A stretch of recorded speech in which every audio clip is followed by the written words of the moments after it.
নমস্কাৰ মই ডক্টৰ কুমুদ ৰাহাং আজি আকৌ এটা নতুন ইনফৰমেটিভ ভিডিঅ' লৈ আপোনালোক সকলোলৈ স্বাগতম জনালোঁ আজি আমি জানো আহক হাৰ্ট ফেইলাৰ লক্ষণসমূহ কি কি ইয়াক আপোনালোকে ঘৰতে কেনেকৈ গম পাব কি কি অসুবিধা হয় ৰোগীজনৰ এই গোটেইখিনি কথা আমি জানো আহক আগৰ ভিডিঅ'টোত আপোনালোকে গম পালে হাৰ্ট ফেইল মানে কি আৰু হাৰ্ট ফেইলৰ কাৰণবোৰ কি কি আজি আমি এই ভিডিঅ'টোত জানো আহক হাৰ্ট ফেইলাৰৰ সাধাৰণ লক্ষণসমূহ কি কি বা কি কি অসুবিধা অনুভৱ কৰে বা কি কি লক্ষণ দেখায় সেই বিষয়ে বিস্তৃতভাৱে আজি আমি এই ভিডিঅ'টোত জানিম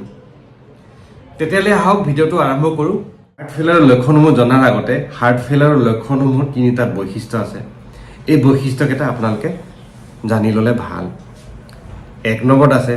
হাৰ্ট ফেইলাৰৰ কোনো লক্ষণ দেখা নিদিবও পাৰে বা সাইলেণ্ট হৈ থাকিব পাৰে আপুনি কোনো ধৰণৰ অসুবিধা অনুভৱ নকৰিব পাৰে এক নম্বৰ দুই নম্বৰ এই লক্ষণসমূহ কেতিয়াবা কম বা কেতিয়াবা বেছিকৈ দেখা দিব পাৰে তিনি নম্বৰ এই লক্ষণসমূহ কেতিয়াবা কনষ্টেণ্টলি থাকিব পাৰে আপোনাৰ শৰীৰত বা কেতিয়াবা আকৌ মাজে মাজে দেখা দিব মাজে মাজে ভাল পাব পাৰে এয়া হৈছে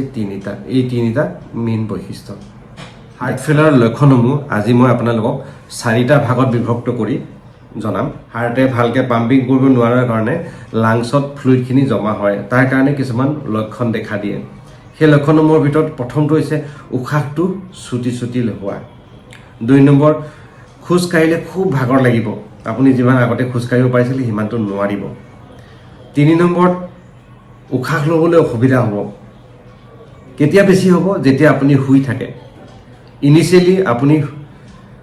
শুই থাকোঁতে বেছি হ'ব আৰু চাৰি নম্বৰত এটা শুকান কাহ এটা থাকিব যেতিয়া কিডনীলৈ ব্লাড যোৱাটো কমি যায় তেতিয়াহ'লে এই কিছুমান লক্ষণ দেখায় জেনেৰেলি এক নম্বৰত হৈছে ভৰি দুখন ফুলিব পাৰে তাৰপিছত লাহে লাহে মুখখন ফুলিব তাৰপিছত লাহে লাহে পেট ফুলিব পাৰে পেটটো ফুলি যাব তিনি নম্বৰত ভোক নালাগিব চাৰি নম্বৰত পেটৰ বিষ হ'ব পাঁচ নম্বৰত খাবলৈ মন নাযাব ছয় নম্বৰত খুব দুৰ্বল অনুভৱ কৰিব সাত নম্বৰত বমি হ'ব পাৰে আঠ নম্বৰত আপোনাৰ খুব অৱস লাগিব মাজে মাজে পেট বিষাব পাৰে তিনি নম্বৰ লক্ষণসমূহ হৈছে হাৰ্টে যেতিয়া ভালকৈ পাম্পিং কৰিব নোৱাৰে তেতিয়া বিভিন্ন অংগ প্ৰত্যংগলৈকে তাৰ নিউট্ৰিয়েণ্টখিনি বা অক্সিজেন গৈ নাপায় তেতিয়াহ'লে কিছুমান লক্ষণ দেখায় সেই লক্ষণসমূহৰ ভিতৰত এক নম্বৰত হৈছে শৰীৰটো খুব দুৰ্বল অনুভৱ কৰিব অৱস লাগিব তিনি নম্বৰত আছে আপোনাৰ মূৰ ঘূৰাব পাৰে চাৰি নম্বৰত বেছিকৈ হ'লে মোৰ কনফিউজন হ'ব পাৰে মেমৰি লছ হ'ব পাৰে সাত নম্বৰত আছে একদম গাটো অৱস হৈ যাব মাছল পেইন হ'ব বডি পেইন য'ত ত'ত বিষাব পাৰে খুব দুৰ্বল অনুভৱ কৰিব মুঠতে এয়া হৈছে তিনি নম্বৰ লক্ষণ আৰু চাৰি নম্বৰত হাৰ্টে যেতিয়া বেছিকৈ পাম্প কৰিবলগীয়া হয় তেতিয়াহ'লে সি কিছুমান লক্ষণ দেখা দিয়ে এই লক্ষণসমূহ কি কি এটা হৈছে খুব বুকুত ধপধপনি কৰিব পাৰে দুই নম্বৰ বুকুখন বিষাব পাৰে তিনি নম্বৰ উশাহ ল'বলৈ অসুবিধা হ'ব পাৰে চাৰি নম্বৰ মূৰ ঘূৰাব পাৰে পাঁচ নম্বৰ শৰীৰটো খুব ঘামিব পাৰে ছয় নম্বৰ বমি হ'ব পাৰে সাত নম্বৰত বেছিকৈ মূৰ ঘূৰাই কেতিয়াবা অজ্ঞান হৈ যাব পাৰে এইখিনি হৈছে হাৰ্ট ফেইলাৰৰ লক্ষণ এতিয়া এই লক্ষণসমূহ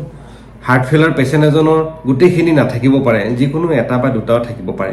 আৰু এটা ইম্পৰ্টেণ্ট কথা এই লক্ষণসমূহ থাকিলেই যে হাৰ্ট ফেইলাৰ হ'ব তেনেকুৱা কোনো কথা নাই এই লক্ষণসমূহ বেলেগ বেমাৰৰ লগতো মিলি থাকে তো গতিকে আপোনালোকে ভয় নাখাব আপোনালোকে যদি তেনেকুৱা লক্ষণ অনুভৱ কৰে